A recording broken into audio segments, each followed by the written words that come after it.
நீங்கள் அப்படி உங்களுக்கு இது பிடிக்கலன்னா நீங்கள் இதுலேருந்து ஓய்வு பெற்று நீங்கள் ஒதுங்கி போயிருக்கலாம். அவங்க கற்பனைக்கு எட்ட முடியாத அளவுக்கு இன்றைக்கி கொள்ளையடிச்சு வச்சுருக்கிறாங்க. அப்போ இந்த எலெக்ஷனில் ஜெயிக்கணுங்கிறதுக்காக எந்த அளவுக்கு இறங்குவாங்க, என்ன வேணால் பண்ணுவாங்க.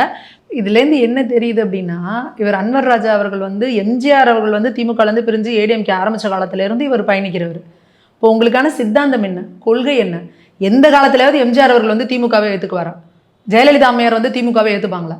தங்கள் வாழ்நாள் முழுக்க திமுகங்கிற ஒரு தீய சக்தி இங்கே தமிழ்நாட்டுக்கு வந்துடக்கூடாது அப்படிங்கிறதான் முழுமூச்சு அவங்க செயல்பட்டாங்க. நீங்கள் அவங்களோடலாம் ட்ராவல் பண்ணிவிட்டு இன்றைக்கி போய் நீங்கள் திமுக கூட இணையிறீங்கன்னா அப்போ நீங்கள் அது ஒரு வயசு என்னங்க, 76 வயசு. நீங்கள் அப்படி உங்களுக்கு இது பிடிக்கலன்னா நீங்கள் இதுலேருந்து ஓய்வு பெற்று நீங்கள் ஒதுங்கி போயிருக்கலாம். அதை விட்டுட்டு நீங்கள் இந்த மாதிரி செயல்கள்லாம் செய்கிறது எதை காட்டுது அப்படின்னா, திமுக அப்படிங்கிற கட்சி இன்னும் தேர்தல் நெருங்க என்ன வேணால் செய்வாங்க. இந்த பேரம் பேசுறதுக்காக பாருங்கள், சிறுபான்மை சமுதாயத்தெல்லாம் எங்களை நோக்கி வராங்க அப்படின்ற ஒரு பிம்பத்தை கட்டமைக்கிறதுக்காக மிகப்பெரிய பேரங்கள் இங்கே நடக்கப்படும். இன்னும் இந்த மாதிரி இந்த தேர்தல் நெருங்க இந்த மாதிரி காட்சிகள்லாம் நிறையவே நடக்கும்.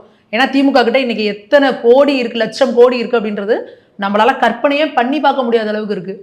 நம்மளாம் சொல்கிறதெல்லாம் ஏதோ சும்மா அப்படியே ஒரு சோளப்பொறி மாதிரி, ஒரு யானைக்கு முன்னாடி ஒரு சோளப்பொறி இருந்தால் எந்த அளவுக்கு இருக்குமோ அப்படி தான் நம்ம கண்ணில் படுறது. அவங்க கற்பனைக்கு எட்ட முடியாத அளவுக்கு இன்றைக்கி கொள்ளையடிச்சு வச்சுருக்கிறாங்க. அப்போ இந்த எலெக்ஷனில் ஜெயிக்கணுங்கிறதுக்காக எந்த அளவுக்கு இறங்குவாங்க, என்ன வேணால் பண்ணுவாங்க. இப்போ அன்வர் ராஜா அவர்கள் இத்தனை வயசில் போயிட்டு அங்கே போய் சேர்ந்துருக்கிறது எதுக்கு அப்படிங்கிறது ஒரு கடுமையான அதிருப்தியை தான் உண்டாக்கியிருக்கு. இன்னொன்று அவர் எப்போவுமே முன்னுக்கு பின்னு மொரணா பேசுறது. சசிகலா அம்மையார் இது பண்ணி போனப்போ அப்போ போயிட்டு ஏற்கனவே ஏடிஎம்கேலேருந்து அவரை நீக்கினாங்க. அப்புறம் திரும்ப 23 ஜாயின் பண்ணிக்கிட்டாரு. அப்புறம் திரும்ப இந்த மாதிரி எப்போவுமே அவர் கட்சி தலைமை என்ன சொல்லுதோ அதை கேட்காம அவராக தாந்தோணித்தனமாக ஏதாவது ஒரு கருத்தை சொல்கிறது, இது எல்லாத்தையும் அவர் பண்ணிக்கிட்டே தான் இருக்கிறாரு.